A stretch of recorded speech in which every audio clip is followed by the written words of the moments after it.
The Marcos cabinet is set to tackle the health department's recommendation to declare rising HIV cases as a national public health emergency. After the department noted a 500% increase in HIV infections among Filipinos aged 15 to 25. And to talk about it, we'll be bringing in Dr. Neil Lacuna, HIV and STD primary care physician from the advocacy group Love Yourself. Doc, magandang hapon. Si Lord po at si Denise. Okay. Yes po, magandang hapon. Yeah. Okay, Doc. Ano po ang reaksyon po ninyo sa rekomendasyon ng DOH to declare HIV as a national public health emergency? May tinweet po kayo na yan lang po ang headline, hindi po yan yung storya. Ano pong ibig sabihin niyo, Doc? Well, yes po, totoo naman po. So kasi there may be an increase in numbers, no? In HIV cases, pero definitely it means increase talaga in HIV cases, but it could also mean increase in accessibility to testing. Kasi years back naman, yes, mayroon tayong awareness, no? Pero unlike today, mayroon na tayong mga social media platforms, new testing centers, and hindi din ganun kadami yung testing centers and treatment hubs parang a decade ago. Kasi ngayon, ang dami na eh. For example, we have 299 treatment hubs now. Dati kasi parang hospitals lang. Such as RITM and etc. So ngayon, dumami na yung testing centers din natin if mga ganun. Kaya it shows na nag-i-increase din yung cases. Okay, Doc, sorry, you mentioned na dumami na yung testing centers, but does that automatically mean na mas madami rin talaga yung magpapatest? Because alam natin, nababalitaan natin in the past na usually kaya pag nalalaman ng mga tao, it's too late na dahil takot sila magpa-test to begin with. Yung pangalawa naman, hindi sila aware na pwede pala magpa-test, hindi lang certain groups of the society, may mga ganyan. Paano po, usually po ba, pag tumataas yung dami ng testing centers, automatic, dumadami na rin po yung aware talaga? Oo, nagpapatest. Well, factor yan eh. So, may factor din talaga yon na, for example, number one, kasi i-check natin yung number of testing facilities and check din naman natin kasi dumadami ba yung aware, dumadami ba yung nagpapatest. Kasi number one, meron tayong tinatawag yung knowledge, attitudes, and practices. So, may knowledge yung tao doon towards sa HIV, yung attitudes nila, ito yung behavior nila towards it, okay ba sila doon or hindi. And yung practices, nagpa-practice ba sila? Sila ba ay for example, pina-practice ba nila yung awareness nila? Nagpapa-test ba sila? Are they, for example, walking the talk? Pag ganun. So, it means, it could mean na pag tumataas yung cases, tataas din talaga pag tumataas yung cases, pwedeng tumataas din yung accessibility talaga nung tawag dito, nung mga nagpapatest. Kasi sa DOH, mayroon tayong tinatawag na estimated number ng HIV cases. So, nakukuha nila yun through contact tracing, etc. So, mayroon tayong parang ine-estimate na number of HIV cases in the Philippines, pero hindi yung reported cases. So, ito siguro itong mga dadagdag na marami, maybe these are unreported cases dati, na ngayon reported na kasi nakakapagpa-test na. Nagkakaroon na ng mga community-based na testing centers sa mga probinsya. Nagkakaroon na sa mga lugar na dating walang pang testing centers. Ganun po. Kaya nga sinabi rin daw agree po kayo doon sa pananaw ng isang HIV advocate, si Rainer Grospe po, no? Ang sinabi niya, kinukumpare daw kasi yung mga datos nung 2010 at nung 2024. Kung tutuusin mo 2010, yung awareness daw sa HIV, napakababa. So, tapos agree din ho ba kayo doon sa messaging na ginagamit ng DOH regarding a surge? Alam ba? Well, for us talaga, kasi yun nga, again, mahirap kasi yung wording na gano'n, no? Pero kung titingnan mo yung numbers, may surge talaga. Pero kung yun nga, ito lang yung headline, pero hindi yung whole story.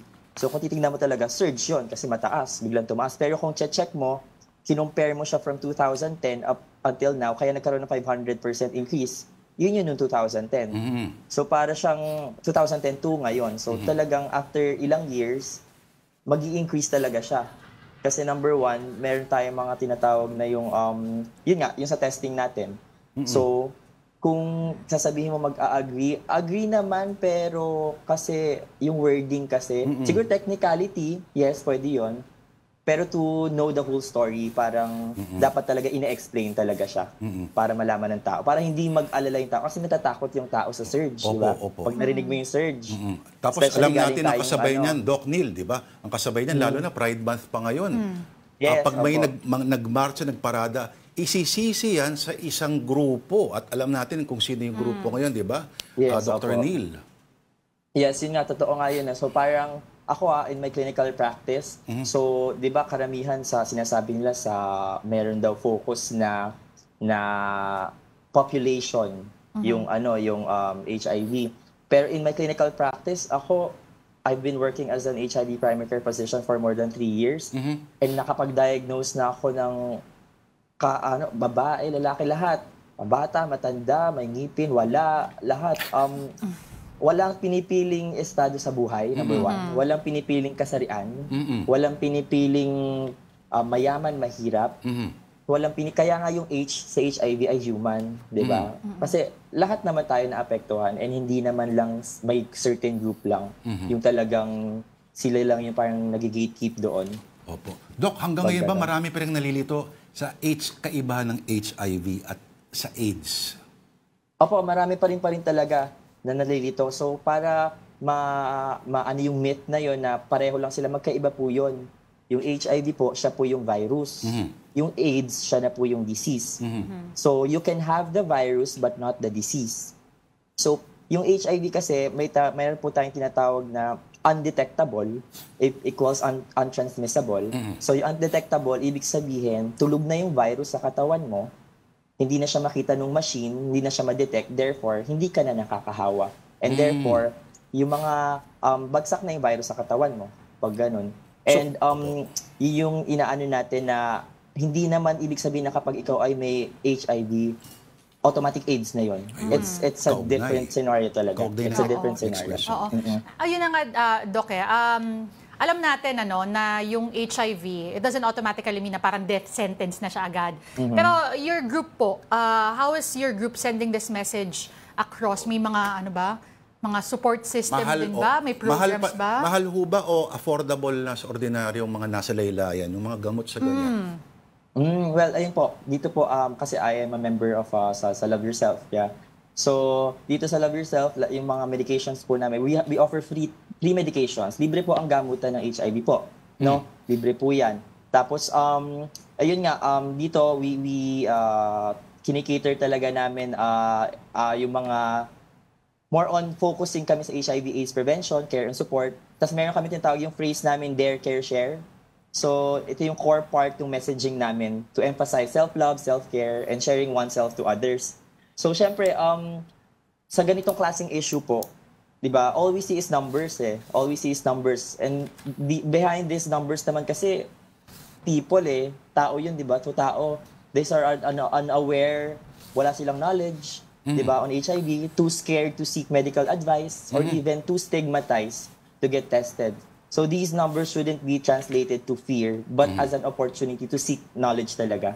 And to seek awareness regarding the issue. And together with Love Yourself, syempre, I've been working as a medical doctor sa Love Yourself for more than 3 years na.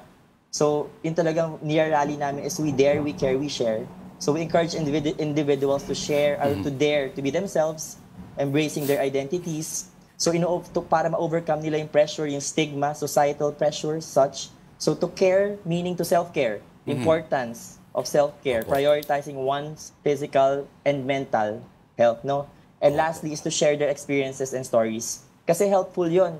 Helpful yung pag-share ng experiences and stories ng mismong taong may HIV.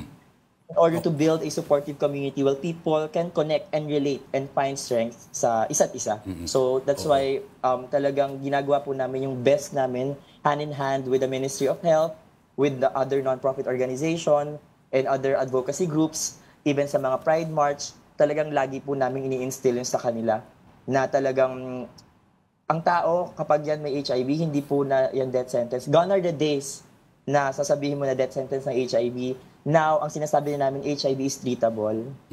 Na you can live a normal life even with HIV. Kaya mong bumuo ng pamilya Oo. kahit may HIV mo. Oo. Ganun po. Okay. So, kaya mong mabuhay Dr. Neil, ng may HIV. dalawang tanong ng magkasunod.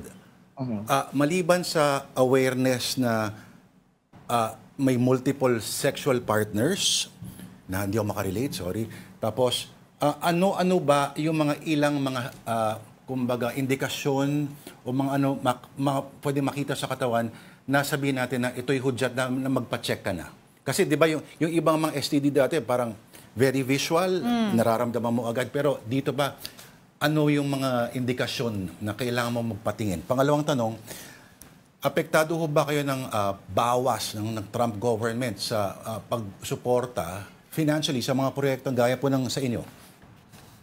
Okay, so sa first question, yung mga signs and symptoms, no? Usually, no, ngayon kasi sa HIV talagang wala kang makikita. Wala ka talagang makita sa simula, no? Usually, meron lang mga flu-like symptoms. Yun yung mga common flu na kaya nakakaligtaan natin kasi baka common flu lang yan, baka may lagnat lang ako, normal lang yan. Pangalawa, skin rash, kasi di ba unang first barrier natin is skin. So yun yung una maapektuhan sa skin, no? So usually pag ganyan, yun yung mga signs and symptoms na nakikita nakikita natin sa sarili natin once tayo ay nasa minsan advanced stage na. Yun po ay mga nasa advanced stage. So sa clinical practice ko po, karamihan sa mga talagang pumupunta doon, if ever in and out doon sa consultation, may mga signs and symptoms sa balat, ganun po.